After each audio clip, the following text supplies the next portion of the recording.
Greeting dear students, let's continue with journal entries, and this is the fifth part of journal entries.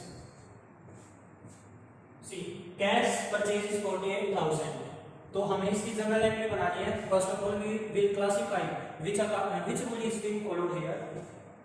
Cash is an asset and all the assets are covered under real account. Purchase is an expense and all the expenses are covered under nominal account.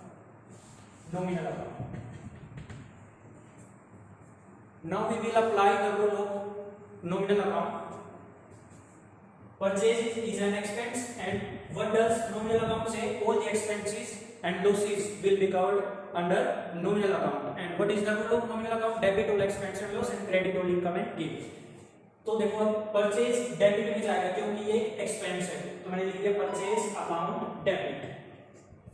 और जब मैं कोई चीज purchase करूंगा तो मेरे पास से cash जाएगा, और कैश जाएगा तो कैश लिखा हुआ है यहाँ पर, तो कैश एसेट होते हैं, ऑल एसेट्स रियल अकाउंट में जाएगी, और रियल अकाउंट का रूल है debit what comes in and credit what goes out. Means जो गया उसको क्रेडिट कर देंगे.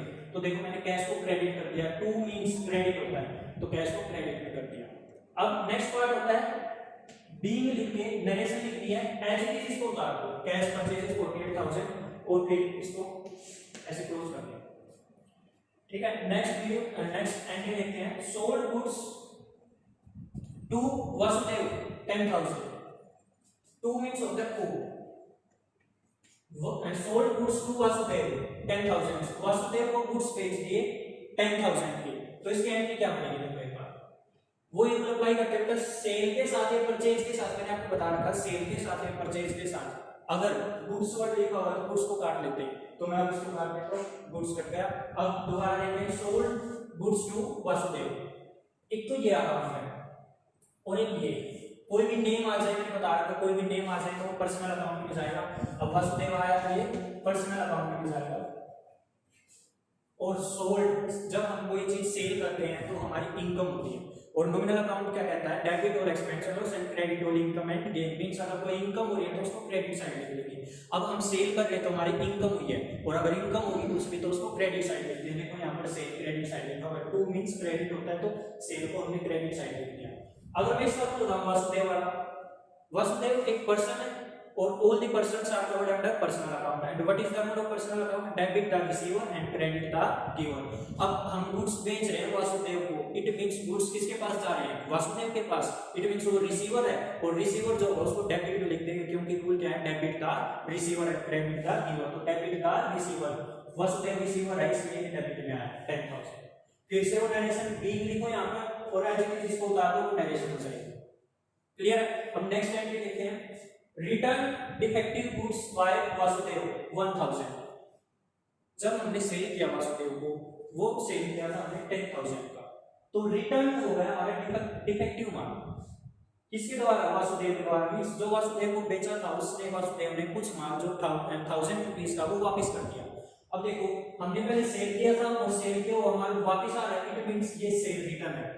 तो हमें पता कैसे लगता है ये सेल रिटर्न है या परचेज रिटर्न है? जैसे इसमें रिटर्न की बात हो रही है तो इससे ऊपर वाले नहीं देख लो, इसमें सेल हुआ है वासुदेव को, तो ये सेल रिटर्न है. अब एक बात बताते हैं. अगर मैंने बताया अगर सेल करते हैं तो हमारी इनकम होती है, और इनकम को क्रेडिट साइड लिखते हैं जैसे यहाँ पे लिखा हुआ है.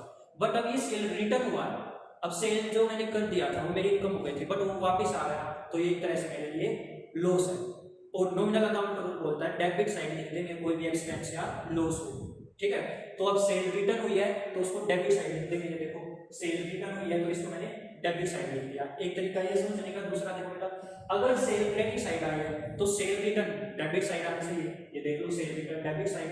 और अब जो वापस करने वाला है वो वासुदेव है, तो दूसरी साइड वासुदेव लिख दिया. एक तरीका ये. दूसरा वे क्या है समझने का? Return by the Vasudev. Vasudev ने कुछ माल वापस कर दिया. अब गिवर कौन है? गुड्स का वापस करने वाला कौन है? वासुदेव है. मींस वो गिवर हो गया. और वासुदेव एक पर्सन है तो पर्सनल अकाउंट का रूल लगेगा debit the receiver and credit the giver. Vasudev giver है इसलिए इसको क्रेडिट में लिखा क्योंकि क्रेडिट साइड लिखते हैं गिवर को, और टू मींस क्रेडिट लिखा है. फिर से नरेशन कर लेना. बी लिखो एज इट इज उतार दो. नेक्स्ट देखते हैं क्या. Received cash from Vasudev ₹8,800 and discount allowed 200 rupees. Allowed से मतलब given. इसकी हिंदी बनाते हैं पहले देखो. Receive cash from Vasudev, Vasudev से कैश मिला 8800 एंड डिस्काउंट अलाउड करना पड़ा हमें उसको 200 रुपए का। देखो ये एंट्री यहां से चली है और अब तक यहां तक चली है। पहले हम वासुदेव को 10,000 का गुड्स बेच रहे हैं, ठीक है। अब यहाँ पर अगर नाम आया है मींस वो क्रेडिट में सेल हो रही है, क्रेडिट मींस उधार में सेल हो रही है, इसलिए मैंने नाम भी लिख रखा है वासुदेव का। अगर कैश हो जाता तो कैश लिख देता। फिर क्या हुआ, वासुदेव ने 1000 का गुड्स हमें वापस कर दिया, मींस सेल रिटर्न हो गई थी 1000 रुपीस वाली, ये एंट्री बना दी। अब एक चीज बताओ, टोटल हमने उसको सेल करी 1000 उसको हमने टोटल सेल करी है 10,000 रुपीस की। अब उसने कुछ माल वापस कर दिया, मींस 10,000 में से 1000 का माल उसने वापस कर दिया। इट मींस अब हमें उससे लेने हैं 9,000 रुपीस। क्लियर? अब उससे हमारे पास पैसे आने जो 9,000 आने, क्यों आने? टोटल सेल 10,000 की थी, 1000 उसने वापस कर दिया तो 9,000 रुपीस आने। अब क्या होगा देखो, वो हमें receive cash from Vasudev, Vasudev से हमें 8800 रुपीस मिलने थे 9,000, मिले हैं 8800। तो क्लियर सी बात है 200 रुपए दोबारा वो डिस्काउंट ले गया होगा, मींस जब वो आया होगा उसको हमसे 9,000 रुपीस देने आया, वो दे रहा और बोल रहा है कि 200 रुपए का डिस्काउंट दे दो और हमने दे दिया। क्लियर है? अब देखो कैश आया है ना हमारे पास और हम अपने आप को कंपनी मान के चलते हैं, मींस कंपनी के पास कैश आया है और कैश होता है एसेट और एसेट पे लगेगा रियल अकाउंट का रूल और रियल अकाउंट का रूल क्या होता है? Debit what comes in, means debit side निकलेंगे जो आएगा और कैश आया इसलिए मैं इसको डेबिट साइड लिखा हूं, ये लिख दिया कैश अकाउंट डेबिट। कितना आया? 8800 आया तो मैंने लिख दिया 8800। अब दूसरी बात, क्या हमने कोई डिस्काउंट भी दिया? बिल्कुल दिया, डिस्काउंट अलाउड किया और डिस्काउंट हम जब देंगे अलाउ करेंगे तो ये हमारे लिए एक एक्सपेंस या लॉस। और नॉमिनल अकाउंट का रूल क्या होता है कि कोई भी एक्सपेंस या लॉस हो उसको डेबिट साइड में, क्यों? क्योंकि रूल होता है डेबिट और एक्सपेंस या लॉस, क्रेडिट और इनकम एंड गेन, ये नॉमिनल अकाउंट का रूल होता है। इसलिए मैंने देखो डिस्काउंट अलाउड अकाउंट डेबिट लिखा क्योंकि ये एक्सपेंस और कितने का दिया है? 200 का दिया। और फिर टू वासुदेव, कौन देने वाला है पैसे? वासुदेव। तो वासुदेव का नाम आया क्योंकि पर्सनल अकाउंट का रूल लगा दिया। और मैंने आपको लास्ट वीडियोस में भी एक बात बताई है, नेम के सामने टोटल अमाउंट लिखते हैं, दोनों का टोटल करो और ये नेम के सामने, मींस उसने देने तो नहीं जाके 9,000 देने थे इसलिए नाम के सामने 9,000 लिख दिया। एक बात ये बताई थी, एक और बात बताई बेटा मैंने, जिस साइड कैश आएगा उसी साइड डिस्काउंट आएगा। देखो कैश आया डेबिट साइड तो डिस्काउंट भी डेबिट साइड आएगा। क्लियर है? अगर मान लो डिस्काउंट क्रेडिट साइड आएगा तो कैश भी लिख लेना क्रेडिट साइड आएगा, बट जब डिस्काउंट क्रेडिट साइड आता है वो डिस्काउंट रिसीव्ड होता है। आगे आएगी वो एंट्री मैं बता दूंगा, अभी इतनी बात याद रख लेना, जिस साइड कैश आता है उसी साइड डिस्काउंट हो जाएगा। और डेबिट में हमेशा डिस्काउंट अलाउड आता है और क्रेडिट में डिस्काउंट रिसीव्ड आता है। क्यों आता है? जब हम डिस्काउंट अलाउ करेंगे देंगे तो हमारे लिए एक्सपेंस होता है, वो एक्सपेंस डेबिट साइड होता है, और अगर हम डिस्काउंट रिसीव करेंगे वो हमारे लिए इनकम होती है और इनकम क्रेडिट साइड आती है।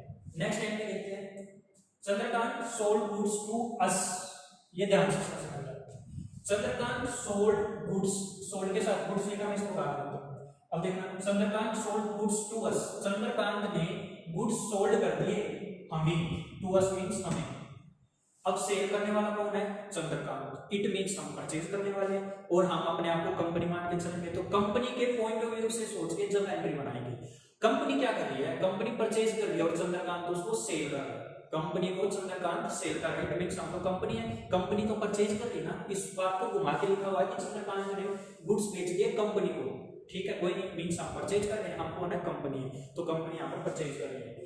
देखना, Chandrakant goods sold to us, तो चंद्रकांत हमें बेच रहा है, इट मींस हम, चंद्रकांत हमें बेच रहा है तो इट मींस हम परचेज कर रहे हैं। इसलिए मैंने क्या लिखा हुआ देखो, परचेज अकाउंट डेबिट लिखा हुआ है क्योंकि हम परचेज कर रहे हैं। और कौन सेल कर रहा है? चंद्रकांत कर रहा है।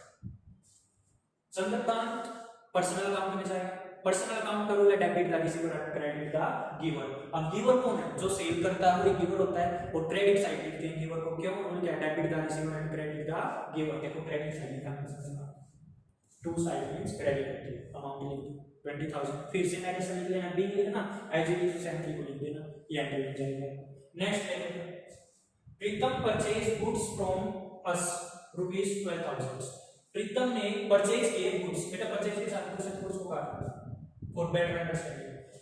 प्रीतम purchase goods from us, from us means हमसे खरीदे गए हैं गुड्स। किसने खरीदे? प्रीतम ने खरीदे। अब फिर से घुमा के दे रखा है, प्रीतम ने हमसे खरीदे हैं, इट मीन्स हम कंपनी है और कंपनी बेच रही है।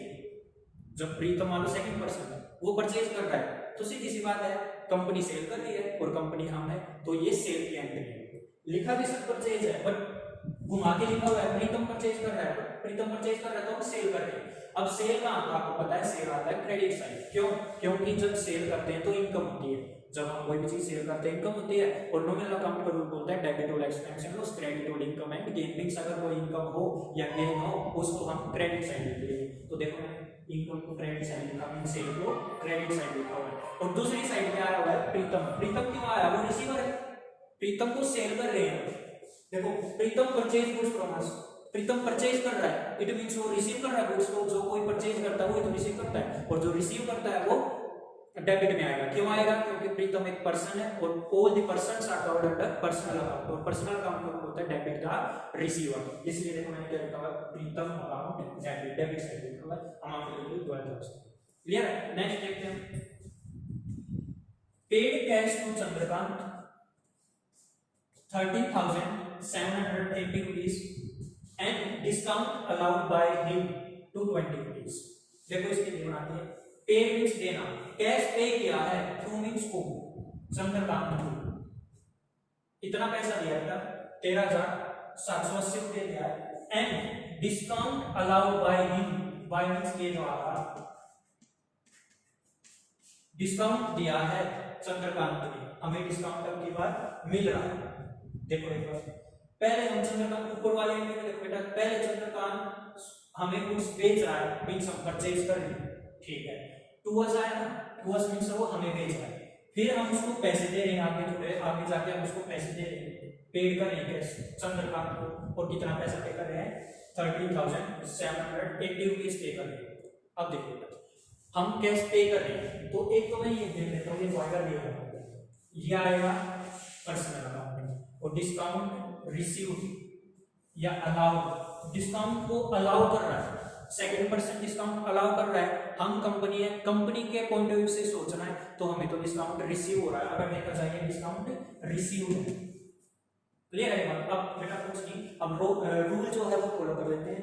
कैश पे किया तो कैश हमारे पास से गया है, और कैश जब जाएगा, कैश आता है रियल अकाउंट में, और रियल अकाउंट का मतलब debit what comes in and credit what goes out. Cash गया है इसलिए क्रेडिट साइड आएगा, देखना कैश आया है क्रेडिट साइड। और कितना कैश पे कर रहे हैं 13,780 रुपीज हम पे कर रहे हैं, वो अमाउंट भी लिख दिया हमने। अब पे किसको कर रहे हैं, paid cash to Chandrakant, Chandrakant को पे कर रहे हैं, और चंद्रकांत एक पर्सन है, पर्सनल अकाउंट का रूल लगेगा, पर्सनल अकाउंट का रूल बोलता है डेबिट का रिसीवर। अब देखो चंद्रकांत रिसीवर है इस एंट्री में, तो मैंने चंद्रकांत अकाउंट डेबिट लिखा हुआ है। क्यों लिखा हुआ है डेबिट? क्योंकि वो रिसीवर है, और रिसीवर को डेबिट साइड लिखते हैं, रूल क्या है, डेबिट का रिसीवर एंड क्रेडिट का गिवर। तो देखो चंद्रकांत के सामने चंद्रकांत अकाउंट डेबिट लिख दिया मैंने। फिर देखो जिस साइड कैश आएगा उसी साइड डिस्काउंट भी आएगा। अगर डिस्काउंट डेबिट साइड आएगा तो डिस्काउंट अलाउड होता है, और अगर क्रेडिट साइड आता है तो डिस्काउंट रिसीव्ड होता है। क्यों होता है क्रेडिट साइड डिस्काउंट रिसीव? क्योंकि डिस्काउंट जब हमें मिलता है वो हमारे लिए इनकम होती है, और नॉमिनल अकाउंट का रूल बोलता है डेबिट और expansion loss and credit all income and gain. Means अगर कोई इनकम हो तो उसको क्रेडिट में लिख लेंगे। देखो मैंने क्रेडिट में लिखा हुआ डिस्काउंट रिसीव। अब अमाउंट लिखते हैं, डिस्काउंट कितने का रिसीव हुआ है, उसने हमें अलाउ किया, मींस हमें रिसीव हो रहा है तो उसको असली में कैश कितना पे किया है 13,780 रुपीज। अब नाम के सामने टोटल करके लिखते हैं, बाद में पहले भी बता चुका हूं, दोनों को टोटल करना, नाम के सामने चंद्रकांत के सामने अमाउंट। क्लियर है बेटा? तक ये जर्नल एंट्रीज आज की हो गई है। बेसिकली मैंने इसमें क्या बताया कि अगर डिस्काउंट रिसीव या अलाउड हो रहा है, अगर हम डिस्काउंट अलाउ कर रहे हैं तो हमारे लिए एक एक्सपेंस होता है, और एक्सपेंस को हम डेबिट साइड लिखते हैं, और अगर हम डिस्काउंट रिसीव कर रहे हैं वो हमारे लिए इनकम या प्रॉफिट होता है, और इनकम या प्रॉफिट को हम क्रेडिट साइड लिखते हैं। यहाँ पर एंट्रीज को थोड़ा घुमाया हुआ है, देखो कैसे घुमाया हुआ है। यहाँ पर लिखा हुआ देखो एक बार, Chandrakant goods sold to us, directly बताया कि हमने कुछ परचेज किए हैं, उल्टा बता दिया कि चंद्रकांत ने हमें बेचे। कोई बात नहीं, हम तो फिर भी अपनी तरफ से सोचेंगे, हम कंपनी और कंपनी अपनी तरफ से सोचेगी कि हमने तो परचेज किया। इसलिए देखो हालांकि यहाँ पर सोल्ड गुड्स लिखा हुआ, बट मैंने क्या लिखा है, परचेज लिखा है। क्यों लिखा है? क्योंकि हम अपने हिसाब से सोच रहे हैं और हमने तो परचेज किया। बस ये एंट्रीज की थोड़ा घुमा के बना रखी है एंट्रीज को, बाकी बहुत सिंपल एंट्रीज होता है। नेक्स्ट पार्ट कंटिन्यू करेंगे नेक्स्ट वीडियो।